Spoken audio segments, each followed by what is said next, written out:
Baik, saya Jolonesta Lakoli, mahasiswa Program Studi Ilmu Komunikasi Universitas Nusa Cendana Kupang.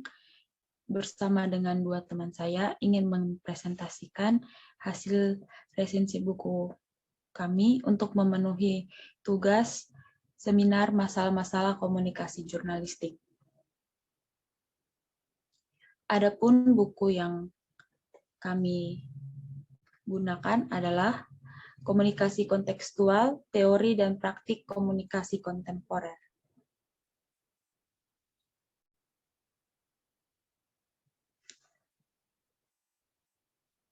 Yang ditulis oleh Dr. Atwar Bajari dan Dr. Randus S. Sahalatua Saragi, yang diterbitkan oleh PT Remaja Rosda Karya Bandung pada Januari 2011 dengan total halaman 489.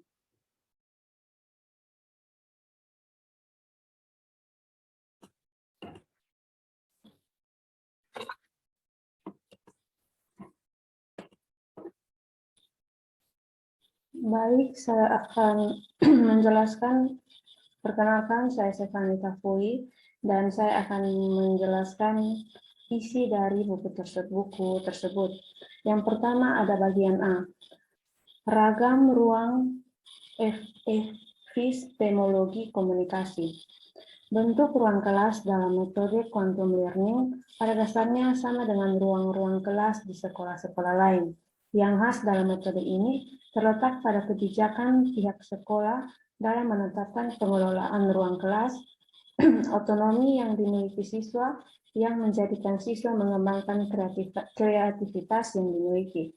Jarak atau wilayah ketika berkomunikasi dalam metode quantum learning relatif sama dengan penggunaan ruang dalam metode pembelajaran yang lain. Yang khas dalam penerapan metode ini adalah teori sugestologi yang menempatkan siswa sebagai peserta didik yang memiliki kemampuan optimal. Salah satunya sarana pengembangan diri adalah forum demokrasi ala Mutahari. Selanjutnya, bagian B, komunikasi dalam perspektif perubahan sosial. Ada 3 poin penting dalam bagian ini. Yang pertama, simbol merupakan representasi fenomena. Kedua, manusia menilai lawan bicaranya berdasarkan petunjuk-petunjuk yang diberikan. Petunjuk-petunjuk tersebut dapat berupa verbal dan non-verbal.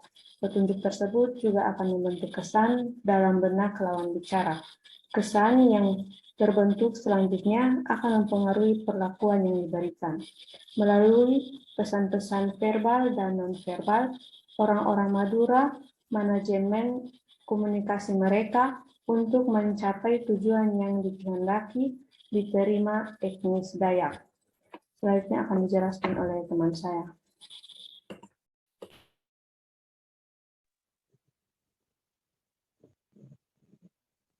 Baik, saya Marsianus Januaris Negam akan melanjutkan presentasi bagian C, yaitu komunikasi dalam ruang organisasi dan perusahaan.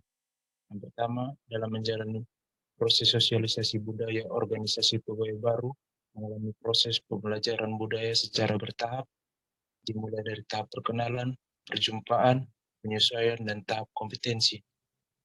Yang kedua, dalam menjalani proses sosialisasi budaya organisasi, pegawai baru melakukan tindakan komunikasi dengan berbagai pihak yang dianggap penting dan relevan dengan proses penyesuaian diri mereka. 3 kategori yang dianggap penting adalah atasan, rekan kerja senior, dan rekan kerja setara. Yang ketiga, komunikasi pegawai baru dengan orang-orang di lingkungan perusahaan pada umumnya dilakukan melalui berbagai saluran formal dan informal. Terakhir, selama menjalani proses sosialisasi budaya organisasi, pegawai baru melakukan tindakan komunikasi pengelolaan kesan. Baik, slide selanjutnya.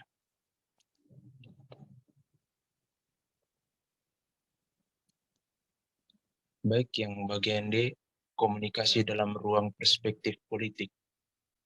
Yang pertama, PR politik atau kehumasan politik adalah sebuah kajian lebih baru dibandingkan dengan kajian politik dari perspektif ilmu komunikasi lainnya yang sudah terlebih dahulu berkembang, yakni kampanye politik, komunikasi politik, propaganda politik, agitasi politik.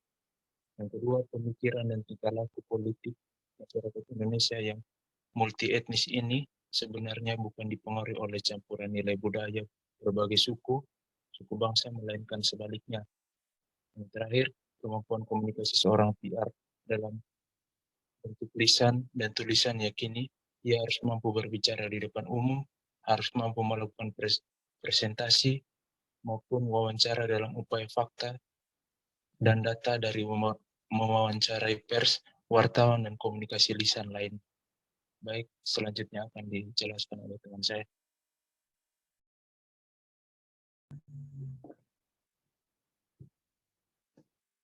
Bagian E, media massa, telaahan profetik efek media. Adapun fenomena yang sudah terjadi di depan mata diantaranya yang pertama, makin menurunnya tiras surat kabar. Yang kedua, makin meningkatnya pengguna internet. Yang ketiga, makin berkembangnya jurnalisme warga. Yang keempat, ancaman kebebasan pers datang bukan dari eksternal. Dan yang kelima, makin tingginya kebutuhan halayak media. Slide selanjutnya.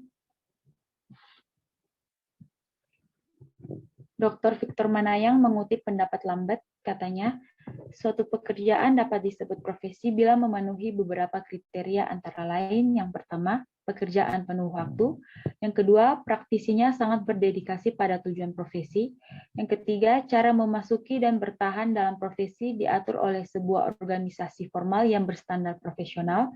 Yang keempat, memiliki seperangkat pengetahuan khusus atau ijazah. Yang kelima, melayani masyarakat. Dan yang keenam, pekerjaan memiliki tingkat otonomi tinggi.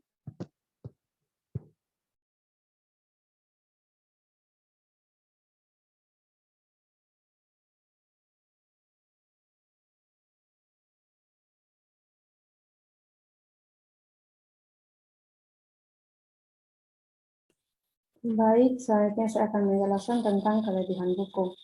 Kelebihan buku yang pertama, buku ini menuliskan berbagai pandangan dalam kajian komunikasi yang jarang diketahui orang. Hal ini dibuktikan dengan penelitian dan studi kasus penulis di setiap bagiannya. Yang kedua, buku ini mengacu pada pandangan para ahli bidang komunikasi dan sosiologi. Yang ketiga, menggunakan kata dan kalimat yang tidak terlalu luas dan tidak terlalu sempit, artinya dengan kalimat penjelasan yang memudahkan pembaca memahami isi buku.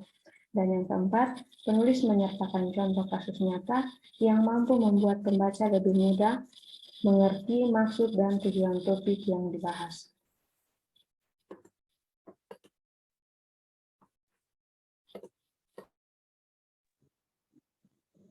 Baik, saya akan melanjutkan presentasi dari kekurangan buku. Yang pertama, beberapa pembahasan dan penjelasan dalam beberapa bagian disajikan menggunakan kata atau bahasa yang cukup tinggi sehingga pembaca menjadi kurang mengerti. Yang kedua, beberapa bagian buku tidak berisikan kesimpulan sehingga pembaca cenderung sulit memahami inti tulisan. Selanjutnya, akan dijelaskan teman saya.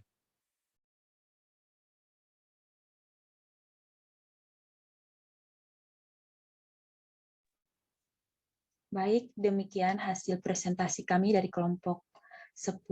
Kami mohon maaf apabila terdapat kata-kata atau bahasa yang kurang berkenan. Jika teman-teman memiliki pertanyaan, silakan ditulis di kolom komentar. Terima kasih.